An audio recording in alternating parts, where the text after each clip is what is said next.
এই যে দেখতে পাচ্ছেন এটা একটা গেট, এটা হচ্ছে আমাদের একটা নামযজ্ঞ হচ্ছে, সেই নামযজ্ঞের গেট, মেন গেট, এটা মেন ফটক। তো তো দেখতে থাকো, আমি যে ভিডিওটা নিয়ে আসতেছি আমার একটা ব্লগ ভিডিও। আর গেটটা হচ্ছে আমাদের গাজীরহাট মহাশ্মশান রাধা গোবিন্দ মন্দির প্রাঙ্গণে 24 ফেব্রুয়ারি ব্যাপী শ্রী শ্রী অখণ্ড নামযজ্ঞ হচ্ছে, তার ব্রহ্ম মহানামযজ্ঞ হচ্ছে। তো আমি সেখানে গেছিলাম কালকে রাত্রে গিয়ে ভাবলাম যে একটু ভিডিও করছি। লাইটিং টাইটিং খুব ভালোই করছে, পাশে মেলা বসছে, দুই সাইডে আমি রাস্তার মাঝখান দিয়ে হেঁটে যাচ্ছি, দুই সাইড দিয়ে মেলায় দেখতে পাচ্ছ তোমরা সবাই, খুব সুন্দর একটা পরিবেশ সৃষ্টি করছে এখানে। হ্যাঁ ঠিক আছে, তো তোমরা এখনই আসতে পারো যারা যারা আসতে চাও।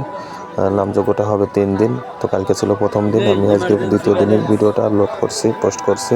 এটা আছে অফিস, নামযজ্ঞর মেন অফিস, আর এই যে আর একটা গেট, আর এর ভিতরে মেলা আছে, এই যে এটাও একটা অফিস। তো এখানে এই যে এই গেট দিয়ে আমি ভিতরে ঢুকে গেছিলাম, গেটের সৌন্দর্যটা খুব দারুণ করছে, চোখে পড়ার মতো। তো সবাই দেখো, তোমরা আসতে পারো। এটা আছে খুলনা দিগলিয়া গাজীরহাট মহাশ্মশান।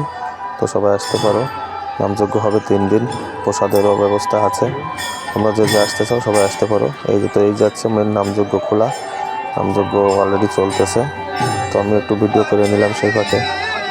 এইটা আছে রাধা গোবিন্দ মন্দির, খুব বড় একটা মন্দির, এখনো কাজ কমপ্লিট হয়নি, কিছুটা বাকি আছে।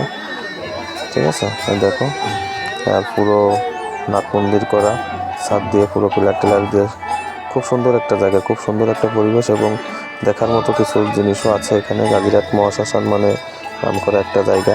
তো তোমরা যে আসতে চাও সবাই আসতে পারো। তো সবাই ভালো থেকো, সবাইকে অনুরোধ করছি নামযজ্ঞ শুনে যাওয়ার জন্য। তো সবাই আসবে, তো আশা করি সবাই আসবে। তো এখন গান চলতেছে এটা, তো সবাই নাম শুনে এখন ভালো থেকো সবাই।